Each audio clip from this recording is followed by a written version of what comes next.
नमस्कार, आप देख रहे हैं PNI। बिहार विधानसभा चुनाव को लेकर प्रचार अब तेज हो चुका है। इसी बीच गया शहर विधानसभा क्षेत्र से निर्दलीय प्रत्याशी इंजीनियर रवि रंजन कुमार ने मतदाताओं से खास अपील की है।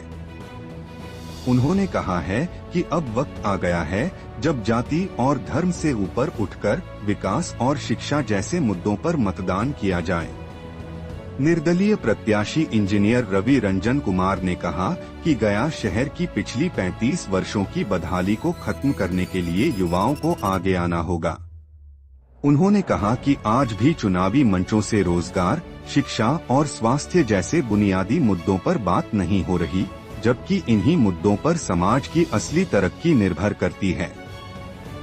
इंजीनियर रवि रंजन कुमार ने आदर्श आचार संहिता का पालन करते हुए मतदाताओं से अपील की कि वे सोच समझकर वोट करें और ऐसे उम्मीदवार को चुनें जो ईमानदारी से बदलाव लाने का इरादा रखता हो।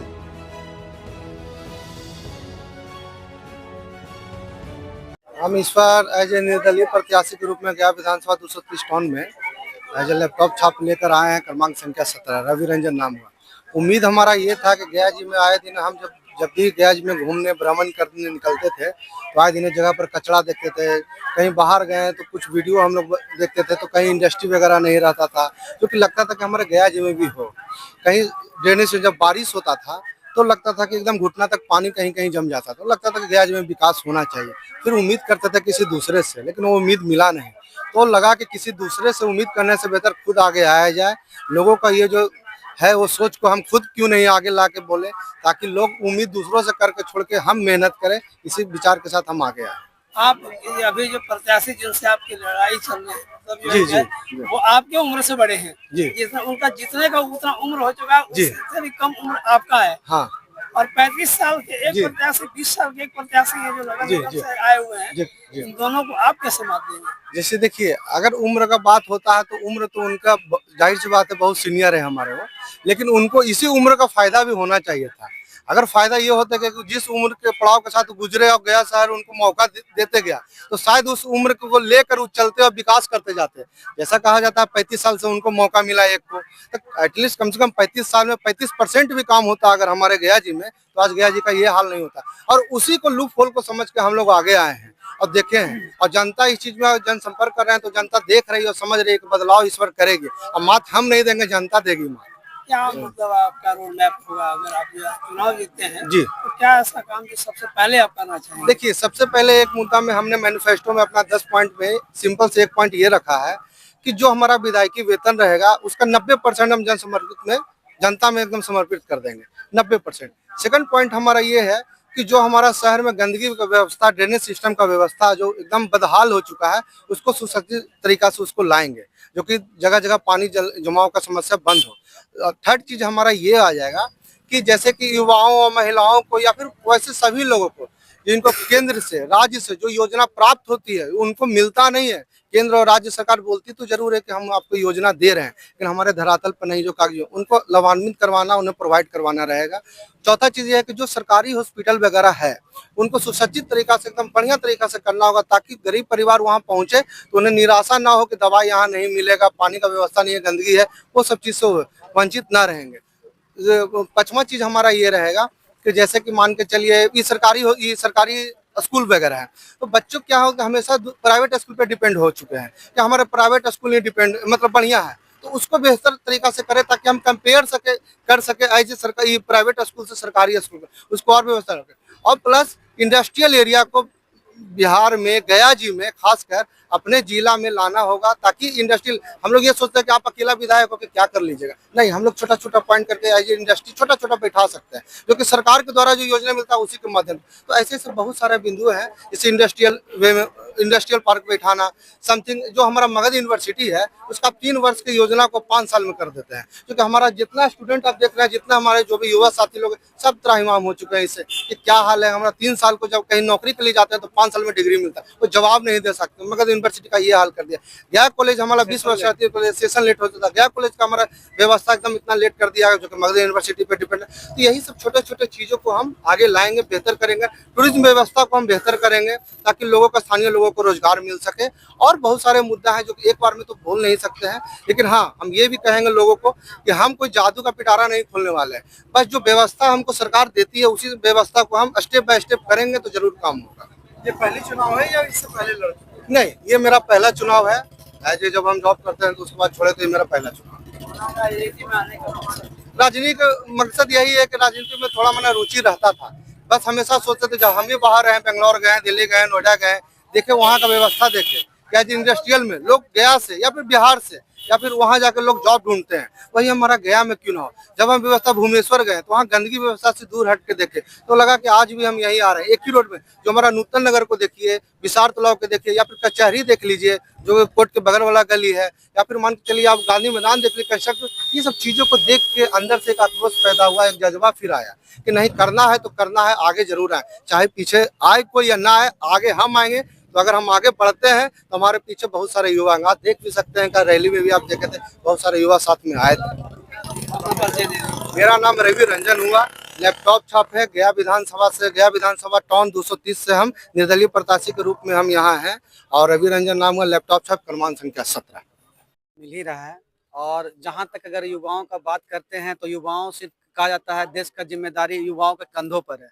ये सिर्फ कहने के लिए बातें रह गई। अगर युवा बाहर नहीं निकलेंगे तो उनके कंधों पे कोई जिम्मेदारी नहीं आएगी। युवाओं को लड़ने के लिए बाहर आना होगा।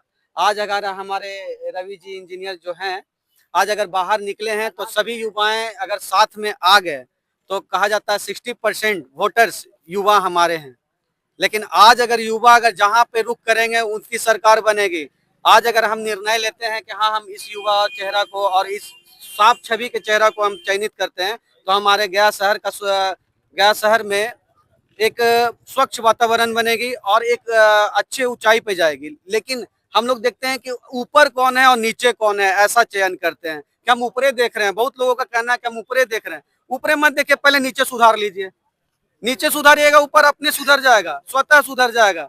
तो हमको निर्णय लेना है कि हमको नीचे वाले को सुधार दें, हम ऊपर वाले को खुद सुधार लेंगे। तो इसलिए जब घाव हो जाता है तो डॉक्टर का इलाज की जरूरत है। आज बता रहे हैं कि गया शहर में डॉक्टर ही, जनता ही डॉक्टर है। इलाज करना है तो अभी ही कर लें। आपके पास एक युवा साथी आ गए हैं सामने, आपको निर्णय लेना है, फिर बाद में पछताना ना पड़े कि हो सकता है कोई आगे इस लड़ाई को लड़ने के लिए ना आए हो। यानी कहना है कि युवाओं को राजनीतिक में आना चाहिए। बिल्कुल आना चाहिए, क्योंकि राजनीति का स्तर इतना गंदा कर दिया गया है कि आज लोग अगर युवा आने के लिए सोचते भी है तो कह देता है सब तो लुटेरे हैं। तो राजनीति को सुधारने के लिए युवाओं को बाहर आना होगा। हम जैसे युवा अगर बाहर नहीं आएंगे तो राजनीति का स्तर इस तरह गिर गया है कि आज कुछ के नाम पे भी वोट मांगते हैं तो कहते हैं कि ऊपरे देख रहे हैं। तो ये चीज नहीं है। कहाँ सोच रहे हैं? हर और पार्टी तो मतलब 82 साल और 76 साल और 95 साल के प्रत्याशी उतार रहे हैं कि पता नहीं वो अपना कार्यकाल भी पूरा करेंगे कि नहीं करेंगे। देखिए, आप भारत सरकार या राज्य सरकार अपने कर्मियों को डायरेक्ट करते हैं कि 60 साल के उम्र के बाद आपका रिटायरमेंट हो जाएगा। तो भैया आप ये बात बता देना, राजनीतिक व्यक्ति का रिटायरमेंट कब होगा? उनका भी तो होना चाहिए ना, कुछ तो डाटा होना चाहिए कि हाँ 60 साल के बाद वो भी नहीं। हम लोग कहते हैं कि काम के योग्य नहीं है, इसलिए 60 साल में पेंशन देना शुरू कर देते हैं। ठीक है, तो इनका भी पेंशन देना शुरू कर दिया। ये 60 साल के बाद का लोग राजनीति में नजर नहीं है। राजनीति करना है तो कुछ अच्छे जन सेवा करे, कोई बात नहीं, लेकिन विधायक और सांसद बन करके जब जाते हैं तो वो अपने घर पे ही रहते हैं, कहीं बाहर घूम करके विकास नहीं करते हैं। दूसरी बात, आज हम लोगों ने दल की राजनीति करते हैं, कभी कोई टिकट खरीद कर लेके आते हैं करोड़ों करोड़ों का, उसके बाद कभी हम लोगों के पास ये नहीं होता है कि कभी इनको चुने कि इनको चुने। अगर दोनों वैसे ही हैं तो किनको चुने?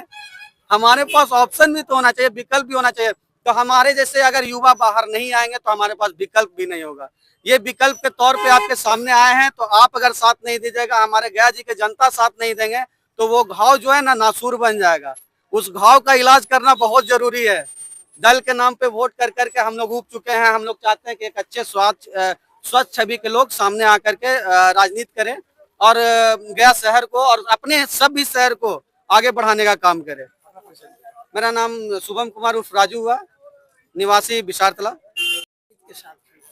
सबसे पहले तो हमारे सबसे बड़े भाई युवा हैं और युवा को देखते हुए गया एक परिवर्तनशील शहर में उसका गिनती आ रहा है।